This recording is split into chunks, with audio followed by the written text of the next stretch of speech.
Amateur Traveler is in its 20th year now, but can you imagine if I had people on the show who had never been to the destination, but had just read about it or seen a movie about it? That wouldn't make any sense at all, and you wouldn't listen. We all know how important it is to receive advice from people who know a destination to get the most authentic local experience. And a great option for experiencing this is Explore Worldwide and their authentic small group adventures, led by local tour leaders, perfect for solo travelers who want to meet like-minded people with a desire for adventure. I'm often an independent traveler, but 2 of my last 3 trips were with small group tours because they organize everything and it's a lot easier. If you want to recreate the tour I did to Malta, they have a Malta and Gozo Discovery Tour. I'm intrigued by one of their tours called A Taste of Sicily. The company again is Explore Worldwide, and visit exploreworldwide.com to learn more. And thanks to Explore Worldwide for sponsoring this episode of Amateur Traveler. The nights are long, the days are short, and the weather is chilly to downright cold depending on where you are. It's a good time to slip into a Quince iconic Mongolian cashmere sweaters, which start at only $50. You can treat yourself to everyday luxury at an affordable price with Quince. If you really want to dive into luxury, you can check out their leather handbags, washable silk shirts, and European linen sheet sets. Whatever you're looking for at Quince, all the prices are 50 to 80% less than similar brands, and they do that by partnering directly with top factories and cutting out the middleman. They only work with factories that use safe, ethical, and responsible manufacturing processes. And of course, they use premium fabrics and finishes for that luxury feel in every piece. But you've already heard me rave about my Quince travel pants.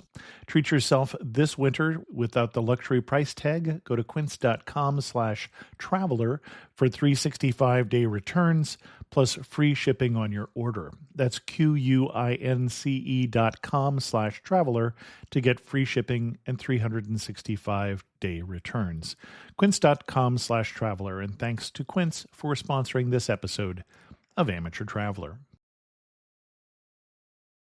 Amateur Traveler Podcast, Episode 70. Today, the Amateur Traveler Podcast goes cycling in Tuscany. I got my bags packed, I'm on a roll. I'm heading out there, and I'm ready to go. I'm looking real good in my passport photo. Oh, no. 15-hour flight, oh, I don't think I'll ever be coming home. You know I love it. I got to see one more cathedral. I got to sit in one more cafe. I know that I should be heading home, but maybe not today. Welcome to the Amateur Traveler Podcast. I'm your host, Chris Christensen. We want to hear about the Thai puppetry show in Bangkok and the fashion catwalks of Milan. So what's your story? Visit Sheridan.com to share your story and get tips from fellow travelers.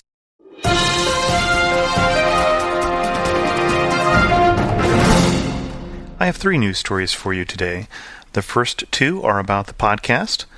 By the time you hear this, I should have been a guest on the Focus on Empowerment radio broadcast on WBNW, 11:20 a.m. Boston, on the Money Matters Radio Network. That show will air both December 8th and Saturday, December 9th, both at 11 a.m. And then it will also be available on the moneymattersradio.net, and I'll put links to that in the show notes. I did announce that, and I do tend to announce those sorts of things over on the discussion boards at amateurtraveler.com/board in the announcements section. The second piece of news about the show, some of you already know if you have been to the website Podcast Alley recently. There's a picture of me and an interview on the top page of podcastalley.com. I'll copy that interview and put that on amateurtraveler.com in case you're hearing this show much later than it is being distributed. But basically, if you're interested in hearing a little more about me than I will probably ever mention in the show, that's a good place to check it out. And the third news story has to go in one of those strangest stories you've heard all week. The title of this article comes from USA Today, and it's Flatulence Leads to Flight Diversion. Flatulence brought more than 99 passengers on American Airlines flight to an unscheduled visit to Nashville early morning. America Flight 1053 from Washington Reagan National Airport and bound for Dallas-Fort Worth made an emergency landing after passengers reported smelling struck matches, said Lynn Lawrence, a spokesman for the Nashville International Airport Authority. The plane landed safely. The FBI and Transportation Administrations and airport authorities responded to the emergency. Passengers and 5 crew members were brought off the plane, together with all the luggage, to go through the security checks. Bomb-sniffing dogs found spent matches, and the FBI questioned a passenger who admits she had struck matches in an attempt to conceal body odor. The woman, who lives near Dallas, has a medical condition but was not allowed back on the plane. American has banned her for a long time, the spokesman said.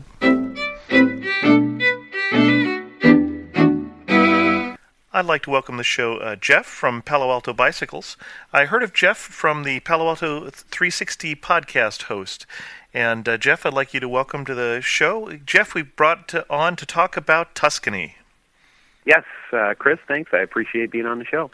And strangely enough, with Jeff being from Palo Alto Bicycles, you actually did a bicycle trip, or at least part of the trip was with a bicycle touring company in Tuscany. Yeah, go figure, huh? It doesn't mix up the day job and the vacation at that point? Well, surprisingly enough, to a little bit of a degree it does. The one upshot for me is if there's ever anybody local on the trip with us. Last year we had done a trip in Provence with this organization, and there was about 3 or 4 couples that were from Northern California, which is where I'm located. And ultimately 4 of them ended up coming in and buying bikes from me, even though they weren't from my direct area, but just because they figured they knew somebody that knew something about cycling. So, sure. As long as they don't make you fix all the flats, that's really what it... only one time on the 2 trips did I have to fix the flats, so that was good. These are tours that I have thought about, so I'm interested in knowing somewhat of how smoothly they go normally and such. So you went with which operator, first of all? It was Trek Travel. Okay. Which Trek is technically known as a bike company. They make bicycles. The bikes that Lance Armstrong won all the Tour de France's on were Trek bicycles. Oh, okay. And these, I assume, are high-end bicycles. They are. And one of the advantages of doing a Trek Travel trip is built into the cost of the trip. You get to ride one of their high-end, full carbon fiber, whiz-bangy $2,500 bikes if you want, or they've got what is kind of like a hybrid, more upright, straight handlebar, that kind of thing. So you can choose between which bike you want. There's no additional charge. They set them up, they maintain them, they get them over there. It's really nice.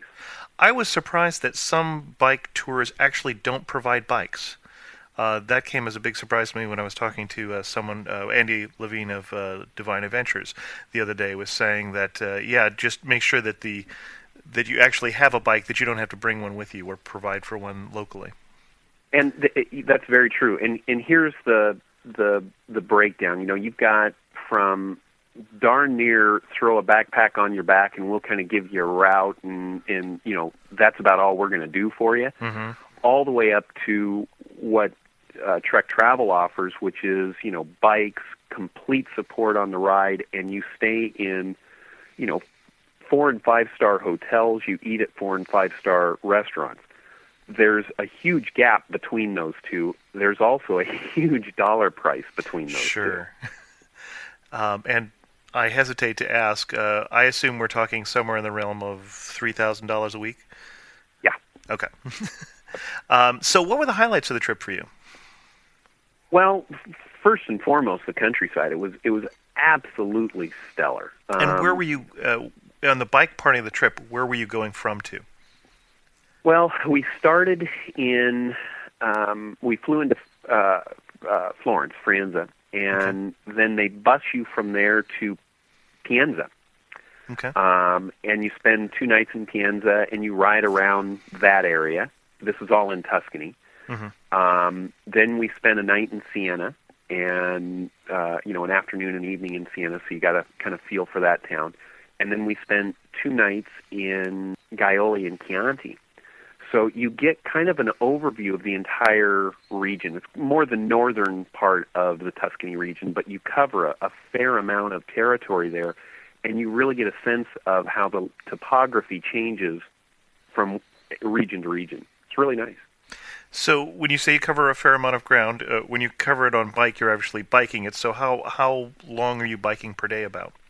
That's the beauty of the truck travel trips, is they really tailor it to the individual rider, even though you've got a full group of people. Mm-hmm. You can go anywhere from, say, 15, 18 miles a day, all the way up to, 75 or 80 miles a day, if you want. Okay. So it totally depends on the level of the rider. One additional piece is, if you don't want to ride a day, they're completely okay with that. They've got a van available, and they'll get everybody else off and rolling. And if you want to go into a town and do some shopping, they'll drive you down into the town, drop you off, and say, we'll meet you back here at this point in an hour and a half. And then they go off, make sure the group is doing okay, come back, pick you up, and if you want to go to the next town, they'll do that. And relatively small group? Yeah, a really big group is maybe 20 people. Average size, I'd say, is probably 15 to, 17 people, 14 to 16 people, something like that. And as you're riding through the day, you're not staying in a clump of 20 people, so you're heading off potentially even in different directions? Absolutely. And okay. They give you really good route maps. They're very easy to follow. And generally, on the trips we've been on, you end up with, little groups that all ride about at the same level. And it is fun to be riding along with at least, a couple other people, so you can say, oh my gosh, did you see that? Sure. Actually, at one point, we were in Gaioli and doing this really pretty climb, and one of the people on the ride came up and said, you got to come back and check this out. There was a fella that had a pig on a leash searching for truffles. Oh, interesting. Okay. Which you've heard about that. Sure, but it's sure. Like, no way, that doesn't really happen. And we actually get to see it. Any other great hey look at this kind of moments? Like every waking moment that you were out. It was the beauty for us. We went in middle of October, and I mean, every single morning you'd get up and say, okay, well, yesterday was a beautiful ride. There's no way it can top. And the next day you go out and you go, it's even more beautiful today. How can that be?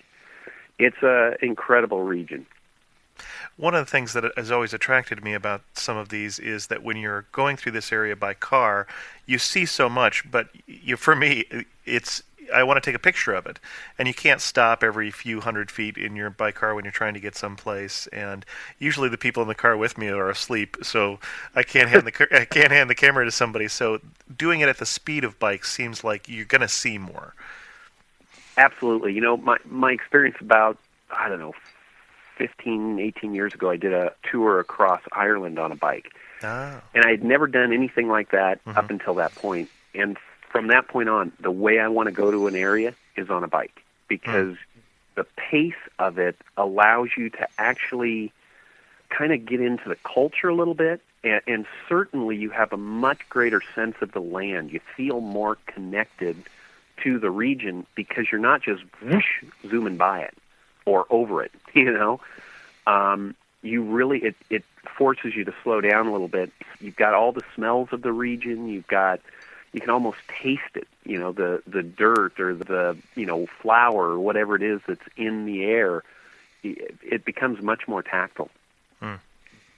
Now, as you were describing this, you were casually mentioning two words that really caught my attention as someone who likes to ride bikes but doesn't do it regularly enough to be in great shape. And you said topography, and then you said as we were going up a hill. So those kind of stood out for me there. How good a shape do you need to be? And you say you could always, not ride, but you wouldn't want to do that. Very good question. And the reality is it depends on the trip you go on, as in how supported that trip is. My humble opinion, for most recreational riders, which are people that, maybe get out once a week, twice a week, if that, Tuscany is a challenge. It's got a lot of hills. They're not long. It's not like a 10-mile climb, but there's a lot of them, and they just come one right after another. You go up, you go down, you go up, you go down. That said, on a trip like Trek Travel, the way they'll do it is they'll say, okay, here's the route today, and there are 3 climbs in it. The middle climb is the hardest of the bunch. And what we'll do is we'll meet, we'll be stopped at the base of each one of those climbs. As you start to go up, if you feel like, I'm just tired today, I don't want to fight this, they'll give you a ride to the top, and you can ride down, or you can just hop in the van, and they'll give you a ride all the way back, and they're real pleasant about it. They don't make you feel like, oh, you're such a wimp, come on, you can do it. They don't do that at all. So the quality of the trip that you go on can determine how much you enjoy that trip based on your level of fitness. Okay. And then the other thing that occurs to me is I've driven these little windy roads in Italy, in Tuscany, and traffic. How safe did you observe it to be? Well, I live in the Bay Area and cycle in the Bay Area, right. And we've got probably some of the best bike lanes and roads in and around this area for cycling anywhere in the world. It's amazing. I felt exponentially safer on the Italian roads that had, maybe the thickness of a 2x4 between the white line and the edge of the road. I felt exponentially safer on those roads than I do on the roads here where we've got maybe a 6 to 8 foot bike lane. The reason for that is Italian drivers, they, if they've got enough room to go by you, they just buzz right by you. But they don't, if it's even questionable, they can't see over the next hill, or, there's a corner coming up and they're not quite sure what's coming around, they'll stop. And I've even tried to wave cars through before when I was there. And they're like, no, as soon as we get a free open spot, and they'll sit back there for 10 minutes. You're going up a climb, and they just sit back there and wait for you to, get to a point where they can safely pass you. So the traffic there, even though they zip around quite a bit, at least in the Tuscany region, they were incredibly respectful of cyclists. You realize you're ruining the reputation of Italian drivers here. Well, I'll preface this by saying we did spend a few days in Florence. And okay. riding, that would scare the bejeebus out of me. It was definitely a different experience when you're in those larger towns, Florence, Rome, even Siena to a certain degree, although Siena's not really cycling-friendly town, but, as far as the downtown area. Cobblestones and such. Right. There's a lot more traffic, and I'm amazed. Even these little guys, they got, just, a whole bunch of these little scooters, like in Florence. The Vespas, yeah. They scare the daylights out. Those things are, and they're going the wrong way down a road, and weaving in and out of cars as they're coming at them, and that's not a town I would want to ride a bike in. But once you get out of the countryside, whole different experience. Biggest surprise for you on this trip? How much I fell in love with the region. Both my gal, Wendy, and I, we had been to Provence the year before and thought, oh, that was beautiful there. We had such a wonderful time. There's no way this is going to top it. It did. The people, the lifestyle, the food, and just the country itself, just looking out over across it, it is an incredibly wonderful region to go to, and that is what surprised me more than anything else. I wasn't all that interested in going to Italy, and once I got there, I'm like, absolutely. As a matter of fact, we're going back next year. So we actually had a similar experience. I don't know why, but Italy wasn't on our travel radar until we started looking into going, and had a similar experience. We'd just love to get back. Yep.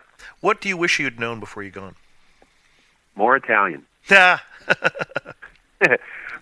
Italian is not good at all. Okay. And that is a challenge if you're there on your own.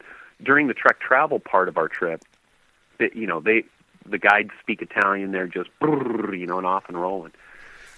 We spent an additional week just on our own. We rented a villa and stayed there for an additional week, and it wasn't impossible. In the Tuscany region, there are a lot of English-speaking people because there is a lot of tourism there.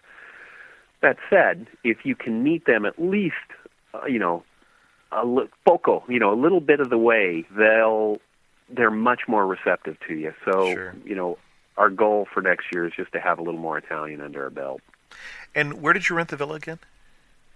A little town called Asciano. It was actually, I think it's southeast of Siena. I thought it was northeast, but it's actually southeast of Siena a little bit. Absolutely beautiful region. We loved it. Can I put a plug in for the place where we rented? Sure, go ahead. The name of if you get on to, it's parkervillas.com, and what this group does is just rent out villas in Italy, period. And they had a little area for Tuscany, and that's how we found the villa. And we're actually, as I said, going back next year, we're going to spend 3 weeks there just on our own next year. And did you choose that particular location based on what wine is grown there, or how did you pick that particular town? Well, to be honest, it was kind of dumb luck.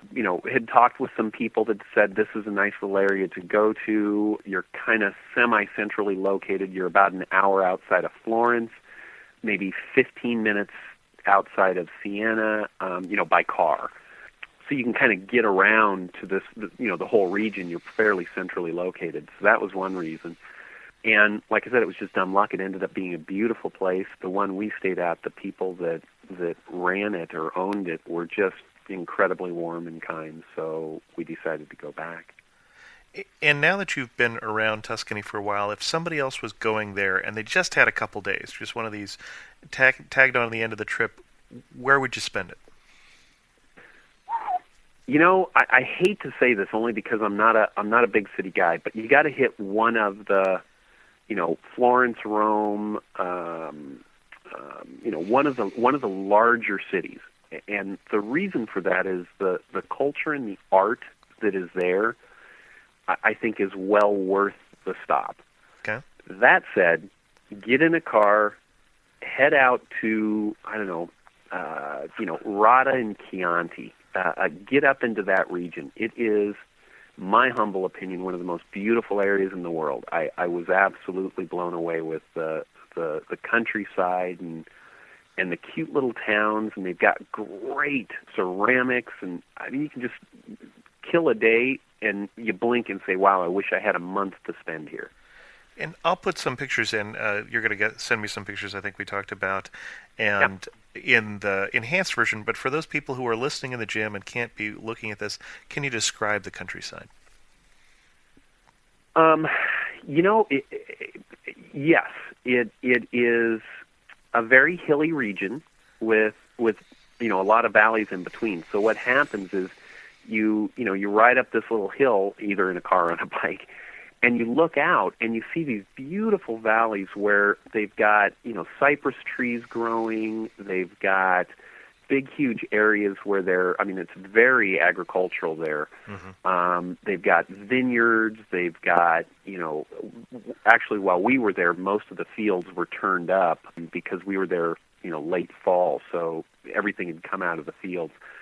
But they do a lot of agricultural growing there, and you can tell by the countryside. It's kind of like it looks like a hilly Midwest, because the Midwest is kind of spotted with all these different kinds of fields, mm-hmm. and it's real pretty when you see it, but it's dead flat. Here here in Tuscany, you've got rolling hills, so you get to be up top, you look down on it, you go to the next hill, and you can look down either the way you just came or the other side of the hill. Just absolutely breathtaking. The villas, the buildings that they've got, if you go to different towns, they mimic the ground. So, a lot of these places are, thousands of years old, and the stonework that is in the town is very similar to what the ground looks like, and it does change region to region. When you're in Chianti region, it's much there's a lot more trees, and it's much more foresty kind of look. Mm-hmm. You get down towards Siena and in the Crete area, much more open. So it like I said, there's just such variety there, and beautiful countryside. So. And the one thing you didn't say with all these hills is, where are you going to find those little towns? Usually at the top of the hills here, which is something to think about as you're cycling there. Absolutely. In fact, you get a little glimpse, I think, into the history of the area, that it wasn't that calm, because you get all these little walled towns and such, safely protected on top of the hills. Absolutely. We We visited a little town called Montalcino. Mm-hmm. Real good example of that. You ride up to this town, and there's like these huge vistas looking out onto the valley, kind of 360 degrees around this town, and right. There's a wall that goes around the town. Mm-hmm. So it very much, you can tell back then, that feudal kind of society that they had. These guys were protecting themselves left and right. They had to be able to see all the way around, and the land just totally. I can't imagine having to build these things, 1,000 years ago up on these hills. It must have been a real challenge. Anything else that we should know if we're going to do this trip? My recommendation would be do it. If you choose to do a trip like this, I would do it probably mid to late September, early Mm-hmm. October. And my reasoning behind that is, one, it's a little bit cooler, right. which, Tuscany in the middle of summer can get pretty darn hot. And two, there's just not quite as many people around. So you have a little more, you go into a little shop, and they've got time to just sit and talk with you, which is, one of the real treats. So doing it a little bit later in the year, not right, July and August, tough time to go, I think. Now, I want to take advantage of some of your experience and the fact that you don't represent any particular tour company, so you're just another traveler like us. If somebody says, wow, that sounds really beautiful, but gee, that price ticket is way out of my price range, any second recommendation for somebody a little more budget tour in the same kind of thing? Yep. There's actually a number. There's an organization called Backroads that has been out for years and years and years, and they do different levels of tours. So some of them, can be just as pricey as the Trek travel. Some of them are much more economy. I do want to mention also, Trek Travel has an economy option, where if you go the top drawer option, it might be $3,000 a week. Mm-hmm. Their economy option is maybe in the $1,900 a week. So you get the same guide, you get basically the same routes, you just don't have as much food provided for you. You maybe not stay at quite as nice a place, that type of thing. Oh, so, okay. But even beyond that, there's a local guy here. I think it's called Bicycle Outfitters Tours. He does tours over in Europe all the time, and for him, it's substantially cheaper. You're talking maybe $1,000 to up to maybe $1,600 for a week there. And pretty much all he does is provide you with a hotel and a route guide. And okay. The support, they do kind of do a sweep at the end of the day, but, you're pretty much on your own. Okay. And all of those are good options. They're just different, you kind of get what you pay for. Sure. Well, great. So, my best recommendation is get online, put in bike tours, and wherever you want to go, and trust me, you'll get a plethora of options. Any last comments here, Jeff? No, I appreciate the opportunity to talk about it. Every chance I get, I kind of relive the moment. So any opportunity to talk about it is fun for me. And obviously, if anybody's near Palo Alto and you're looking for bikes or just a chance to talk with Jeff some more about going around on bikes, I'm sure you could find Palo Alto bicycles in the Yellow Pages. You're in downtown Palo Alto, I think. right downtown, right off of University Avenue. And certainly if you do that, tell him you heard him on the Amateur Traveler podcast. Well, Chris, thank you very much. I appreciate the opportunity. Well, thanks so much for coming on, Jeff. My pleasure. And once again, if you happen to have a newer iPod or you're listening to the show in iTunes and you don't have the enhanced version of the show, then you are missing some of the pictures that Jeff put in, and you'll need to go over to the amateurtraveler.com if you want to see a link to Jeff's photo album. In the Internet Resources portion of the show, I'm going to put 3 different articles or websites in the show notes and also in the enhanced iTunes version. The first one, if you're just all set to go to Italy after listening to that interview, I'll put in a link to an article from budgettravel.about.com for 10 ways to find cheap airfares.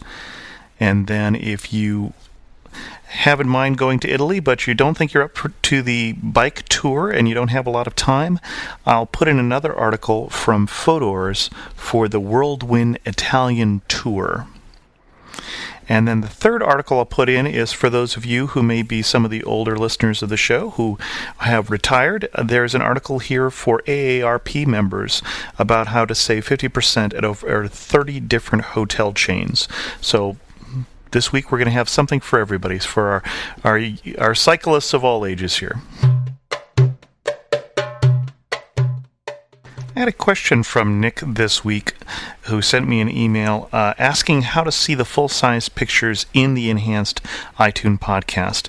And if you do have one of the newer iPods, especially the iPod with video, if you are showing the show and you click the center button, I think it's 2 or 3 times, then the whole picture will show up in the screen there. So I thought other people might have that question. If you do have questions about how to subscribe to that version of the show, check out the link on the show notes at amateurtraveler.com to how to subscribe in iTunes. And remember, if you do want to catch every episode of the show and not miss any, subscribe is the way to do it. I would also appreciate if people subscribe, especially those of you who are iTunes users, because the more people who subscribe or review the show on iTunes, the more prominent the placement will be and the more people will find out about the show. This Thursday is my birthday. If you'd like to give me a birthday present, subscribe or write a review. That would be great. I also got a letter this week from Usha, who had a little bit of a travel warning coming from a trip to Thailand, a longer letter, but I think it's worth reading it. She says, "Hi, Chris. It was a very interesting experience. We were on our way to the Grand Palace when 2 chaps walked up to us and told us that the palace was closed. We decided to ignore them and to find out for ourselves. We continued on our way when another chap informed us that the palace was open only to Thai monks. We didn't know whether to believe him. He told us about the great Thai cotton emporium that was next to the Marble Palace. My hubby wasn't so totally convinced and wanted to see for himself that the palace was closed. We decided to continue walking toward the palace when this chap, who looked respectable, walked past us and told us not to believe anybody that he was a policeman. He showed us some kind of badge. We didn't look closely. He told us that there were many pickpockets in the vicinity and to be generally aware of our surroundings. He told us that the temple was indeed closed. He also told us about the royal temple close by that was open only one day of the year. He hailed a tuk-tuk for us, and we ended up at the royal temple, a beautiful temple indeed, where all of a sudden a very well-dressed man appeared out of the blue and gave us the grand tour of his own volition. He told us that he was the architect and a monk. Meanwhile, he started talking about gems, etc. I knew Thailand was famous for its ruby red gems, and I, who normally have no clue regarding jewelry and precious stones, got a little gung-ho about buying a few rubies for my little one as a keepsake.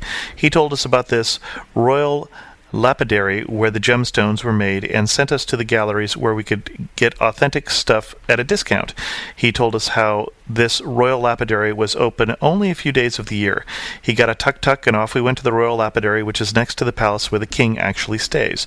We got a grand tour of the place and bought some nice rubies for $200. They gave us a certificate of authentication and gave us a ride back. Everything seemed okay till I met this lady from England in the evening at the Marriott where we were were staying. This lady was on the same boat that took us to the Grand Palace.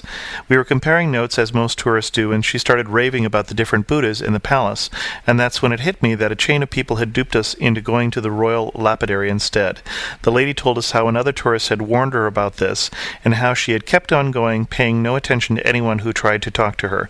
The first 3 people had failed, but somehow this bloke who looked like a policeman had managed to convince us.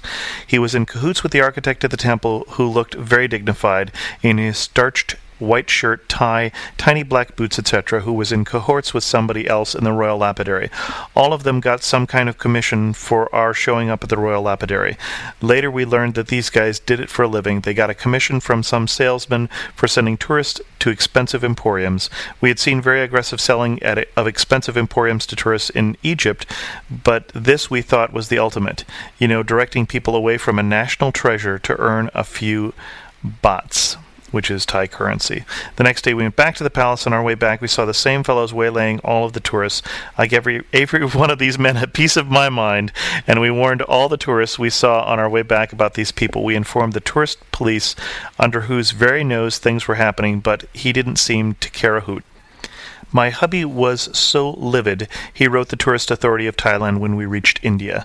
All said and done, I am glad that we are safe and sound, and that the only damage was a few extra dollars for the rubies.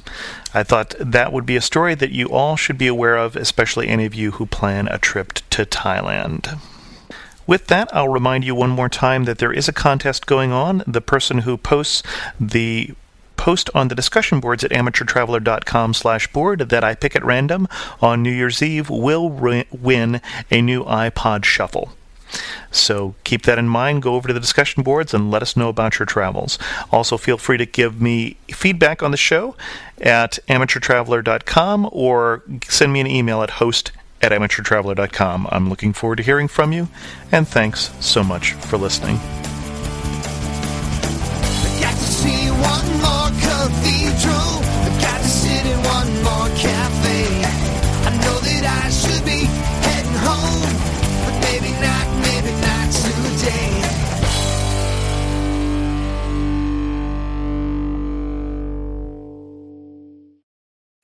The best and the brightest served up daily by the sharpest minds in content delivery, pod show, and limelight.